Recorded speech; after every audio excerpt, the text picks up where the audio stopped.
ಚೆನ್ನಾಗಿ ಗಮನದಿಂದ ಕೇಳು. ನಿಧಿ ಈ ಮನೆಯಲ್ಲೇ ಇದೆ. ಅದು ಕರೆಕ್ಟಾಗಿ ಯಾವ ಪ್ಲೇಸಲ್ಲಿದೆ ಅಂತ ಗೊತ್ತಾಗಬೇಕು ಅಂದರೆ ನಾವು ಇನ್ನೊಂದು ಪೂಜೆ ಮಾಡಬೇಕು. ಆ ಪೂಜೆ ಪೂರ್ತಿ ಆಗಬೇಕು ಅಂದರೆ ನಿನ್ನ ಮಗಳ ಕೈಯಲ್ಲಿ ಮಾತ್ರನೇ ಆ ಪೂಜೆ ಮಾಡಬೇಕು. ಏನ್ ಸ್ವಾಮಿ, ನನ್ ಮಗಳು ಕೈಯಿಂದ ಪೂಜೆ ಮಾಡಿಸ್ಬೇಕಾ? ಕನ್ಯೆಯಿಂದ ಇರೋ ಹುಡುಗಿರ್ನಿಟ್ಕೊಂಡು ಈ ಪೂಜೆನ ಮಾಡಿದ್ರೆ ಮಾತ್ರನೇ ಆ ನಿಧಿ ಎಲ್ಲಿದೆ ಅಂತೇಳಿ ನಮ್ಮ ಕೈಲಿ ಕಂಡಿಡಿಯಕ್ಕಾಗೋದು. ಅದರಿಂದ ನಿನ್ನ ಮಗಳನ್ನ ಈ ಪೂಜೆನಲ್ಲಿ ಕುಂಡ್ರಿಸ್ಕೊಂಡು ನಾಳೆ ರಾತ್ರಿಗೆ ನಾನು ಆ ಪೂಜೆನ ಮಾಡ್ತೀನಿ. ನಿನ್ನ ಮಗಳನ್ನ ಬೆಡ್ರೂಮ್ನಲ್ಲೇ ಆ ಪೂಜೆನ ಮಾಡಬೇಕು. ನಿನ್ನ ಮಗಳ ಹತ್ರ ಈ ವಿಷಯನ ಮಾತಾಡಿ ನಾಳೆ ರಾತ್ರಿ ನಡೆಯೋ ಪೂಜೆಗೆ ಅವಳನ್ನ ಕಳಿಸ್ಕೊಡು. ಆಯ್ತು ಸ್ವಾಮಿ, ಕಳಿಸ್ಕೊಡ್ತೀನಿ. ಅವಸರಪಟ್ಟು ಇವಾಗ ಯಾವುದು ನಿಮ್ಮ ಮಗಳ ಹತ್ರ ಮಾತಾಡಬೇಡ. ನಾಳೆ ಮುಂಜಾನೆ ಇದ್ರ ಬಗ್ಗೆ ನಿನ್ನ ಮಗಳ ಹತ್ರ ಮಾತಾಡಿ ನಾಳೆ ರಾತ್ರಿ ನಡೆಯೋ ಈ ಪೂಜೆಗೆ ನಿನ್ನ ಮಗಳನ್ನ ಕಳಿಸ್ಕೊಡು. ಪೂಜೆ ಮುಗಿದ ತಕ್ಷಣ ಖಂಡಿತವಾಗ್ಲೂ ನಿಧಿ ಸಿಗುತ್ತೆ. ಸರಿ ಸ್ವಾಮಿ, ನನಗ್ ಹೇಗಾದ್ರೂ ಆ ನಿಧಿ ಸಿಕ್ಕಿದ್ರೆ ಸಾಕು. ಓಂ ಕ್ರೀಂ ಪಾದಾಳ ಭೈರವಿ ಭದ್ರಕಾಳಿ ಚಾಮುಂಡೇಶ್ವರಿ ನಮಃ. ಓಂ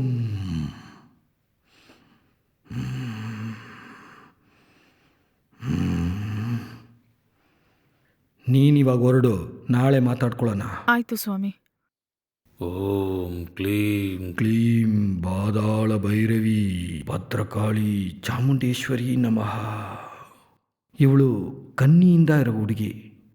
ಇವಳ ಜೊತೆ ಮಾತ್ರ ನಾವು ಒಂಟಿಯಾಗಿದ್ದರೆ ನಮಗೆ ತುಂಬ ಶಕ್ತಿ ಸಿಗುತ್ತೆ, ನಮ್ಮ ಆಯುಸ್ಸು ಕೊಡುತ್ತೆ.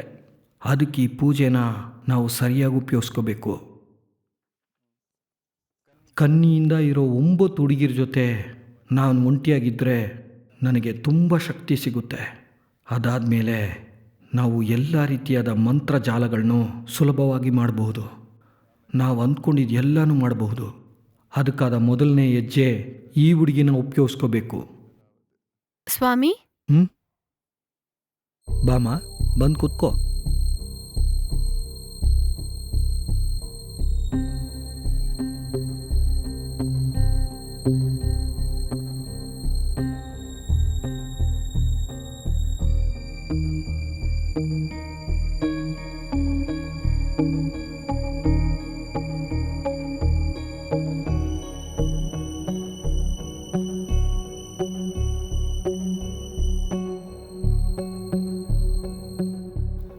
ಓಂ ಕ್ಲೀಂ ಕ್ರೀಂ ಓಂ ಕ್ರೀಂ ಕ್ಲೀಂ ಪಾದಾಳ ಭೈರವಿ ಬಂದ್ಬಿಡು.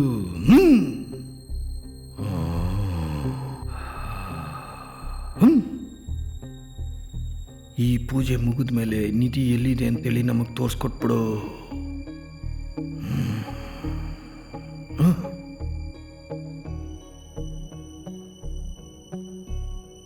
ಈ ತೀರ್ಥನ ಕುಡಿಯಮ್ಮ.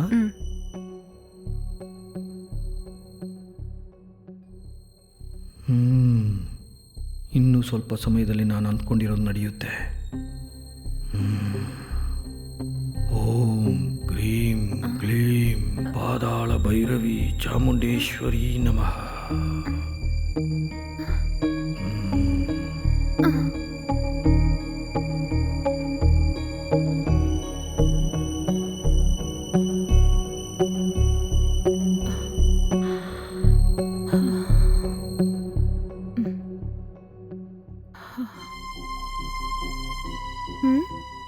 ಏನ್ ಈ ತರ ಬರ್ತಾ ಇದ್ದಾಳೆ?